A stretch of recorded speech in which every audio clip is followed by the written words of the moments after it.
आगामी कार्यक्रम प्रायोजित किया है जॉयस मायर मिनिस्ट्रीज के मित्रों और सहयोगियों ने।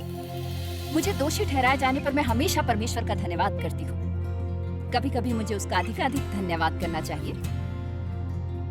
पिछले सप्ताह एक दिन मैंने पूरा दिन उसका धन्यवाद किया। अच्छा है परमेश्वर, तेरा धन्यवाद मुझे ये दिखाने के लिए। तेरा धन्यवाद परमेश्वर। दिन के अंत में सोने जाने से पहले मुझे खुशी है कि ये समय बिताने के लिए, इससे पहले कि आप मुझे कुछ और न दिखा दें।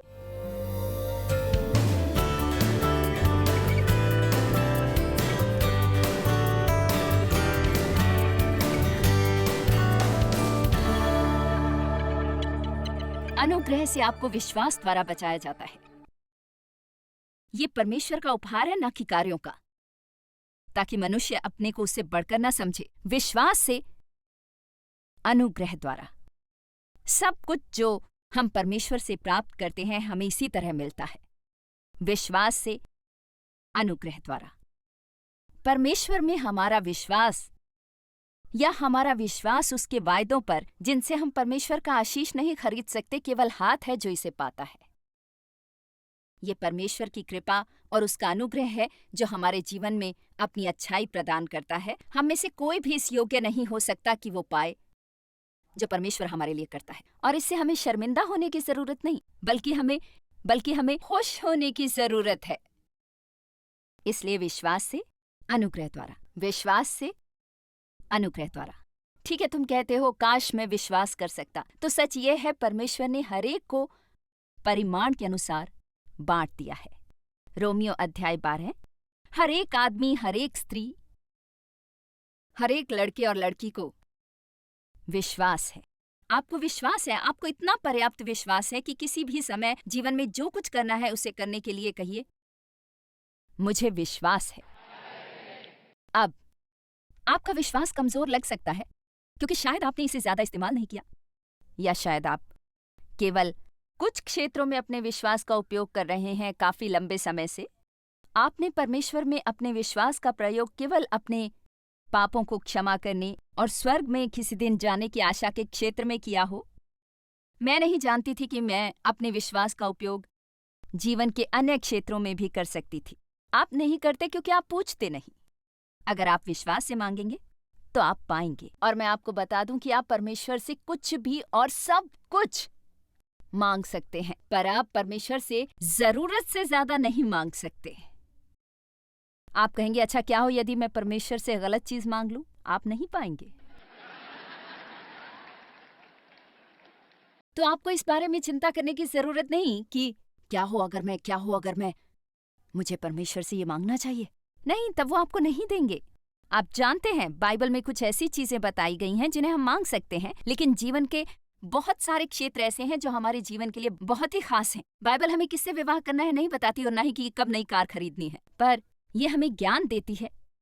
और इसलिए यदि हम पवित्र आत्मा की अगुवाई में चलते हैं, हम ज्ञान का पालन करते हैं और हमेशा परमेश्वर पर निर्भर रहते हैं और उससे मदद के लिए कहते हैं, हम बिल्कुल अद्भुत जीवन शुरू कर सकते हैं। मुझे पता नहीं था कि मैं अपने अतीत पर काबू पाने के लिए अपने विश्वास का उपयोग कर सकती हूँ। मैंने सोचा मैं उसके साथ बंध गई थी, मैं एक दुर्व्यवहार का शिकार थी। पर अब मैं अपने को दुर्व्यवहार का शिकार नहीं कहती, क्योंकि मैं दुर्व्यवहार की शिकार नहीं हूँ। अब मैं यीशु में एक नया प्राणी हूँ और मैं जीत में चल रही हूँ। और चाहे जो भी हुआ हो, मैं आपको प्रोत्साहित करना चाहती हूँ कि आप किसी भी तरह की मानसिकता से छुटकारा पा सकते हैं। हो सकता है कि अब हम शिकार ना बने, पर हम यीशु में एक नया प्राणी बने। तो आपके पास विश्वास है। हमने इस मिनिस्ट्री में जो कुछ किया है वो सब विश्वास से हुआ है। आप सोच भी नहीं सकते कि वास्तव में मैं इस सब के लिए बहुत अयोग्य हूँ। ये सचमुच बहुत हास्यास्पद लगता है, बहुत मजाकिया लगता है, सचमुच। और इसीलिए मैं जानती हूँ कि ये परमेश्वर ही है। इसीलिए कुरिन्थियों 1 अध्याय 1 में कहा है कि परमेश्वर ने निर्बलों और मूर्खों को इसलिए चुना ताकि वो ज्ञानवानों और बलवानों को लज्जित करे। वो चाहता है कि दुनिया देखे और कहे अब कोई राह नहीं है, और तब वो चाहता है कि दुनिया आपके द्वारा ये होता हुआ देखे। आमीन। तो इसका श्रेय केवल परमेश्वर ही पा सकते हैं। आश्चर्य है कि कितने लोगों ने कभी भी आपको देखा और सोचा ऐसा संभव नहीं। ऐसा संभव ही नहीं कि तुम कभी ऐसा कर सकते हो, परंतु परमेश्वर पर विश्वास रखने से तुम ये कर रहे हो। हाँ, वास्तव में इस सप्ताह के अंत में मेरी ऐसी कोई योजना नहीं थी कि विश्वास पर संदेश का प्रचार करूं। असल में कुछ एक हफ्ते पहले एक दिन मैंने अपनी कुर्सी पर बैठे हुए ये जोड़ा, क्योंकि मैं एक अध्याय पढ़ रही थी जो कि फिलेमोन की पूरी पत्री है, और जब उसकी 22वीं आयत तक पहुंची तो मुझे अपने भीतर तक कुछ महसूस हुआ, और तब मैंने सोचा कि मैं एक छोटा सा संदेश विश्वास किस प्रकार कार्य करता है पर दूं। क्योंकि क्या हम विश्वास के सही सिद्धांतों को मानते हैं, और सिद्धांत ऐसा है जो हर समय काम करता है गुरुत्वाकर्षण के सिद्धांत की तरह। गुरुत्वाकर्षण का सिद्धांत जिसका अर्थ है हर समय, न कि कभी कभार, बल्कि हमेशा। जब भी मैं हवा में कुछ उछालती हूँ वो नीचे आता है। और ऐसे ही विश्वास के भी कुछ सिद्धांत हैं, और विश्वास इस प्रकार कार्य करता है, और कभी विश्वास काम नहीं भी करता। और अगर आपको विश्वास है तो कहिए मुझ में विश्वास है, और क्योंकि आप में विश्वास है कहिए मुझ में विश्वास है। और तुम्हें परमेश्वर से तब तक कुछ नहीं मिलेगा जब तक कि तुम अपने विश्वास का उपयोग नहीं करोगे। मेरे विचार से ये अच्छा होगा अगर आज हम थोड़ा समय निकालें केवल ये देखने के लिए कि क्या हम अपने विश्वास के साथ ठीक कर रहे हैं, और क्या हमारे विश्वास का उपयोग वास्तव में उत्पादक और व्यावहारिक है। आपको अच्छा लगा सुन के? ठीक है, अब हम फिलेमोन पहला अध्याय 22वीं आयत पढ़ते हैं। पौलुस लिख रहा है फिलेमोन को एक दास के विषय में जिसको उसने उनेसिमुस नाम दिया है, और असल में वो फिलेमोन को छोड़कर भाग गया और पौलुस ने उसे पकड़ा, और वो पौलुस का आध्यात्मिक पुत्र बन गया। और अब पौलुस उसे फिलेमोन के पास वापस भेजना चाहता था और सुनिश्चित करना चाहता था कि फिलेमोन उसे नम्रता से स्वीकार करेगा, उसे दंडित नहीं करेगा। तो ये बाकी उसी विषय में है। लेकिन फिर पौलुस कहता है, और ये बहुत खास है, पौलुस कैद में था जब उसने ये पत्री लिखी। वो कैद में था और उसे अंदाजा नहीं था कि कब वो छूटेगा, लेकिन उसने फिलेमोन को लिखा, और 22वीं आयत में वो कहता है, और ये भी कि मेरे लिए ठहरने की जगह तैयार रख। मुझे आशा है कि तुम्हारी प्रार्थनाओं के द्वारा मैं तुम्हें दे दिया जाऊंगा।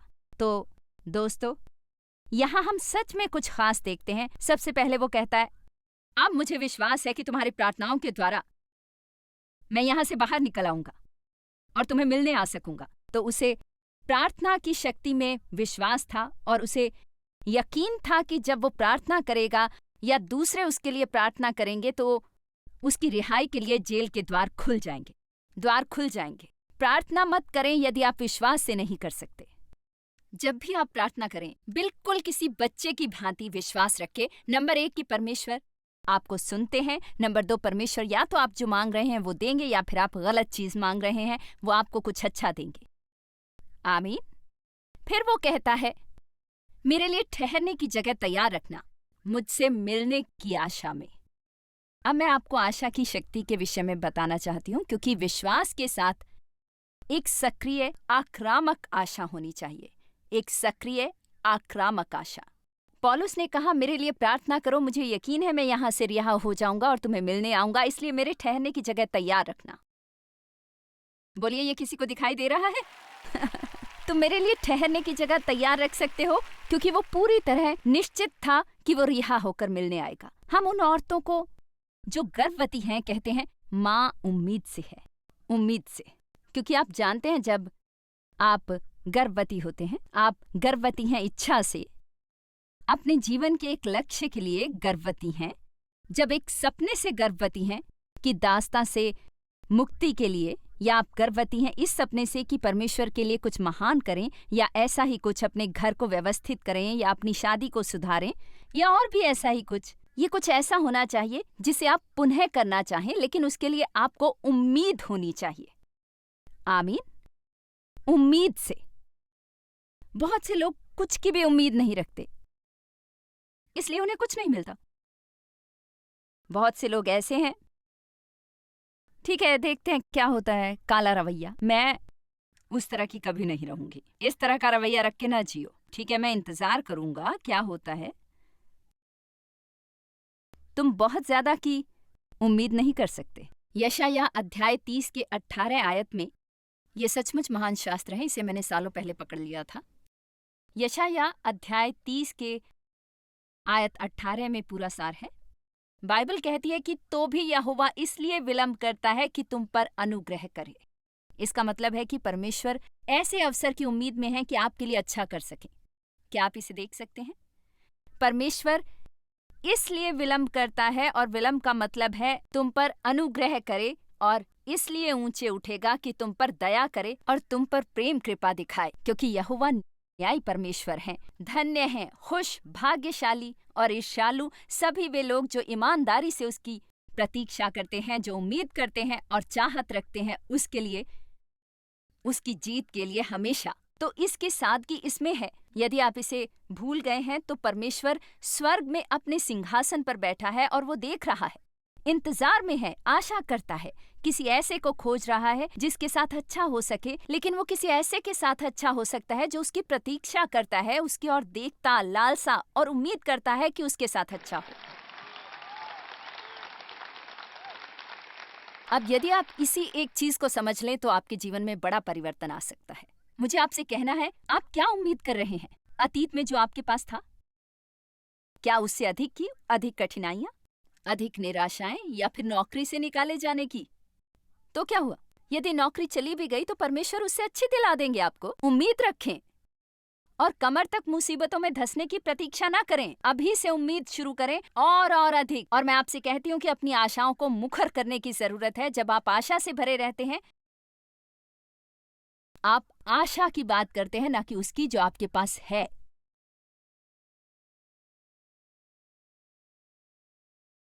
कोई कृपा करके इसको पकड़े और इसे प्राप्त करे।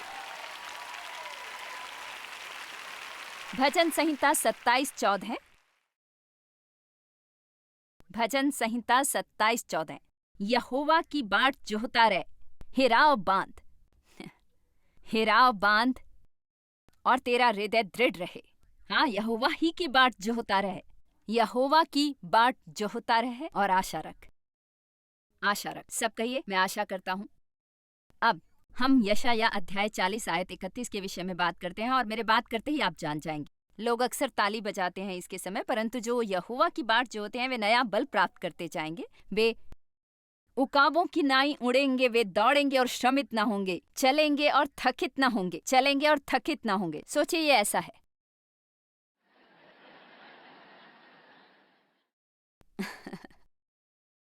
लेकिन यदि आप सच में इसे पढ़ते हैं और प्रतीक्षा शब्द का अध्ययन करते हैं मूल भाषा में, या आप इसे एक विस्तारित बाइबल में देखते हैं जो कि मूल भाषा का विस्तार करता है, वो कहता है कि वे जो प्रतीक्षा करते हैं, जो परमेश्वर की तलाश में लंबे समय तक आशा करते हैं, तो जब आप परमेश्वर का इंतजार करते हैं, आप शायद शारीरिक रूप से कुछ भी नहीं कर सकते हैं, क्योंकि शायद आप जीवन में ऐसी स्थिति में हो कि आप सच में कुछ भी नहीं कर सकते हैं। इसीलिए कभी कभी कहते हैं कि परमेश्वर की प्रतीक्षा की जरूरत है। और ये प्रतीक्षा, चाहे आप अपनी मुश्किलें हल करने में सक्रिय नहीं हैं, लेकिन आध्यात्मिक रूप से आप बहुत सक्रिय हैं। आध्यात्मिक रूप से निष्क्रिय मत होइए, उम्मीद में आध्यात्मिक रूप से बहुत सक्रिय रहिए। परमेश्वर, मुझे एक नई शुरुआत की आशा है, शायद आज ही वो दिन हो। आप अपनी कल्पना का भी उपयोग कर सकते हैं, और मैं यहाँ सनकी या अजीब या किसी प्रकार के मन को नियंत्रित करने की कोशिश नहीं कर रही, लेकिन हमारे पास एक कल्पना है। आप क्या सोचते हैं कि आप इसका उपयोग कैसे करना चाहते हैं? क्या हम इसका उपयोग केवल उन नीरस चीजों को जो हमारे जीवन में हो चुकी हैं याद करने में करेंगे, और सब बुरी बातों को भी? क्यों ना क्षण भर में अपनी आंखें बंद करके परमेश्वर से कहूं, मुझे क्षण भर के लिए बड़ा सपना देखना है और कल्पना करनी है कि जीवन कैसा होगा।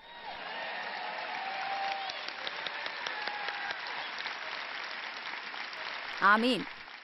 तो विश्वास आशा से भरपूर है। नंबर 2, हमें यह समझना है कि केवल विश्वास ही ऐसी चीज है जो परमेश्वर को प्रसन्न करती है। इब्रानियों अध्याय 11:6। और विश्वास बिना उसे प्रसन्न करना अनहोना है, क्योंकि परमेश्वर के पास आने वाले को विश्वास करना चाहिए कि वो है। और मुझे इसका दूसरा भाग बहुत पसंद है, और अपने खोजने वालों को प्रतिफल देता है, अपने खोजने वालों को। अब परमेश्वर ये नहीं चाहता कि केवल उसके होने का यकीन करो, वो चाहता है कि आप आक्रामक रूप से विश्वास करें कि यदि आप वचन का अध्ययन करते हैं और आप परमेश्वर को खोजते हैं और आप नेम से प्रार्थना करते हैं और परमेश्वर में पालन करते हैं तो आप पुरस्कार की आशा करते हैं। क्योंकि यदि आप परमेश्वर की सेवा करते हैं तो भुगतान का दिन हमेशा आता है। आमीन।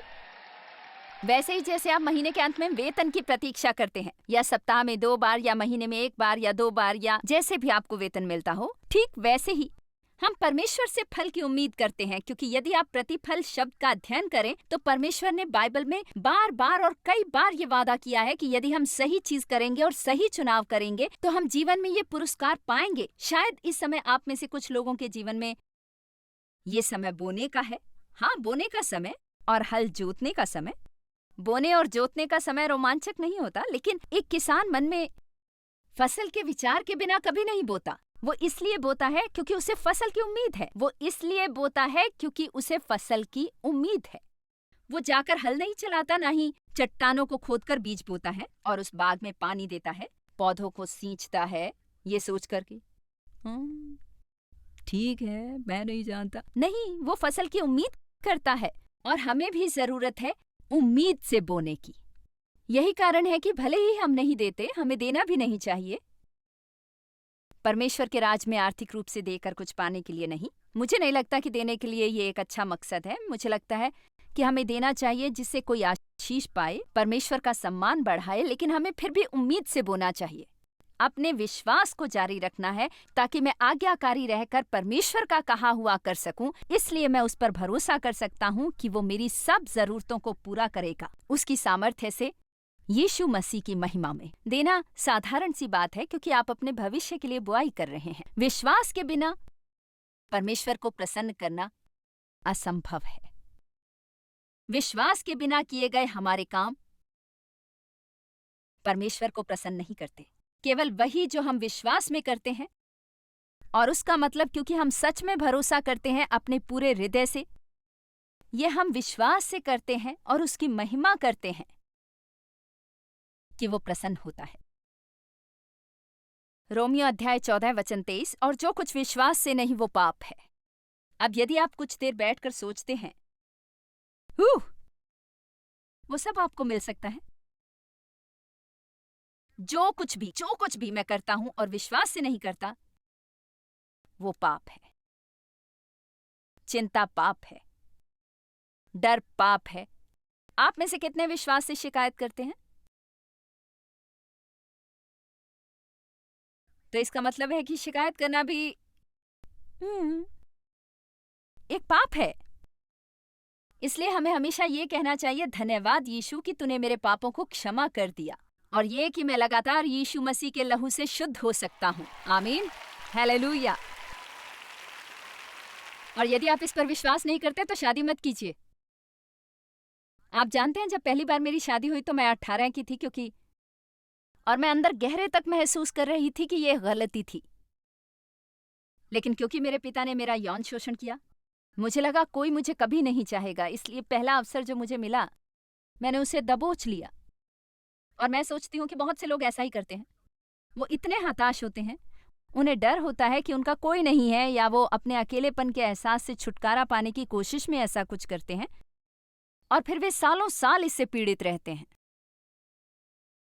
ऐसा कुछ ना करें जिससे आपको शांति ना मिले। यदि आप वो नहीं कर सकते जिसमें आपको विश्वास है तो उसे मत कीजिए। अपने दोस्तों के दबाव में आकर ऐसी चीजें मत कीजिए जो आप जानते हैं कि आपको नहीं करनी चाहिए। यदि एक खास फिल्म देखने के लिए आपके सब जानने वाले जा रहे हैं तो परवाह मत कीजिए, आपको वो नहीं करना चाहिए यदि आप विश्वास से नहीं जाते। समझे आप? ठीक है, आप इस पर थोड़ा शांत हैं। अब मैं आपके बारे में तो नहीं जानती, लेकिन मुझे इस तरह का सामान पसंद है। मुझे शास्त्रों की चुनौती से प्रेम है।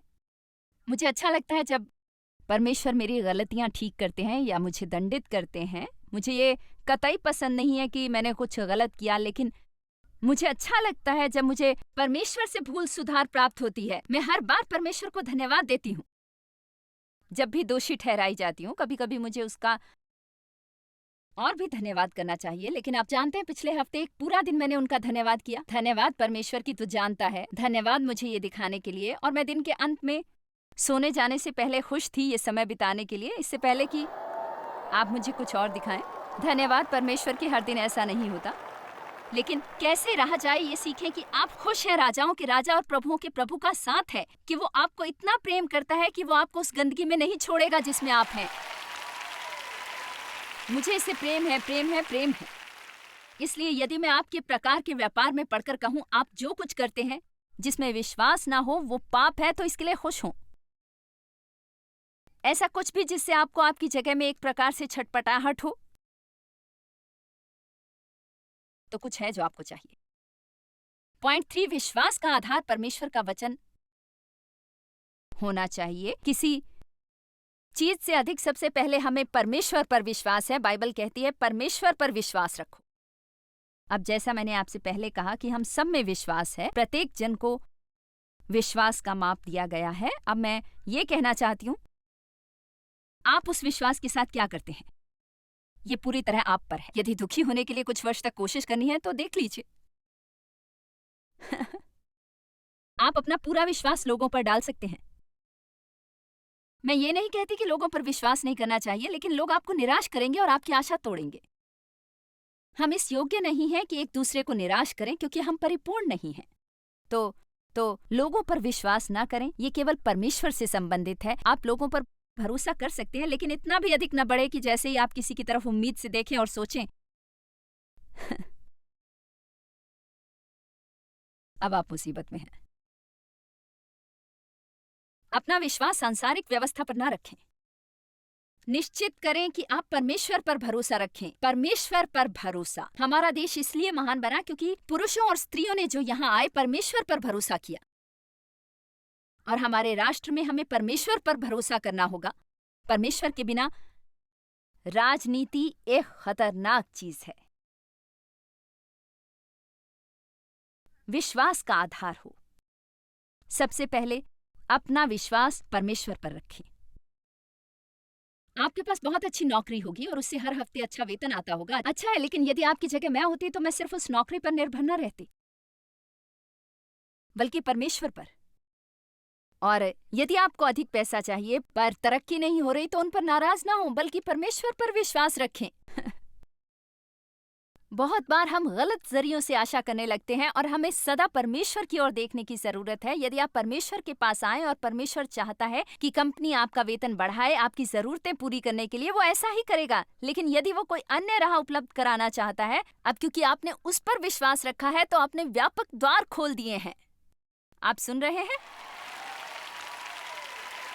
और आप में से कुछ केवल एक ही जरिया देख रहे हैं। आपको अपनी नौकरी नहीं बल्कि परमेश्वर को देखने की जरूरत है। ईश्वर, मैं परवाह नहीं करता कि कोई और मुझे कुछ ना दे। यदि तू मुझे कुछ देने का निश्चय करता है तो वो मुझे मिलेगा। क्या आपने सुना? मैं इसे फिर से कहूंगी। आपको परमेश्वर से कहने की जरूरत है, मैं परवाह नहीं करता कि कोई और मुझे कुछ ना दे। यदि तू मुझे कुछ देना चाहता है तो न नर्क में कोई शैतान और न ही पृथ्वी पर कोई इंसान मुझे इसे पाने से रोक सकता है। आमीन।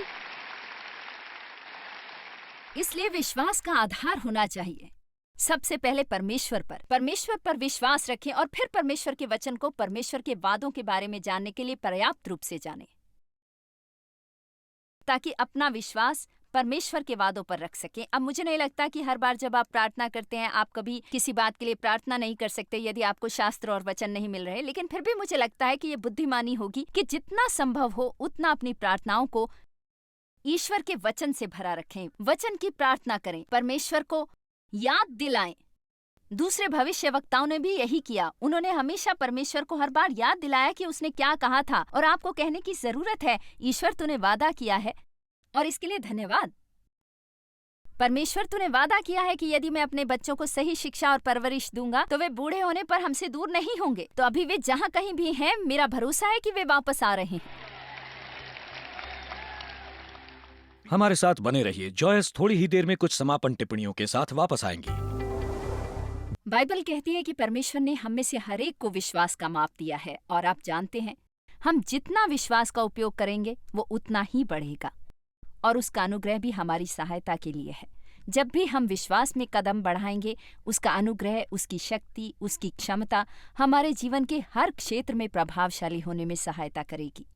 मैं सोचती हूँ हमें जितना ज्यादा संभव हो अनुग्रह के विषय में जानना चाहिए, क्योंकि अनुग्रह असाधारण रूप से आश्चर्यजनक है। अनुग्रह परमेश्वर की वो शक्ति है जो हमें मुफ्त मिलती है। जीवन में हम जो भी करना चाहते हैं वो उसे बिना संघर्ष के, बिना तनाव के, वो हमें प्रयास करने के योग्य बनाती है। अनुग्रह हमें बचाता है, अनुग्रह हमें क्षमा करता है, हम पर दया प्रदान करता है। अनुग्रह सचमुच आश्चर्यजनक है। परमेश्वर आपको आशीष दे।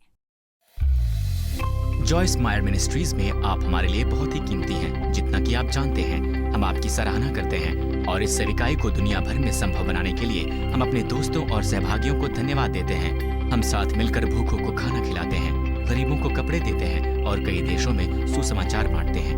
अपना प्रार्थना निवेदन भेजने के लिए कृपया आज ही संपर्क कीजिए। हमारे स्रोतों के बारे में और भी जानिए। जॉयस की सभाओं की सूची देखिए हमारे साथ सहभागी बनने के लिए, क्योंकि हम दुनिया भर में मसीह के प्रेम को बांटते हैं।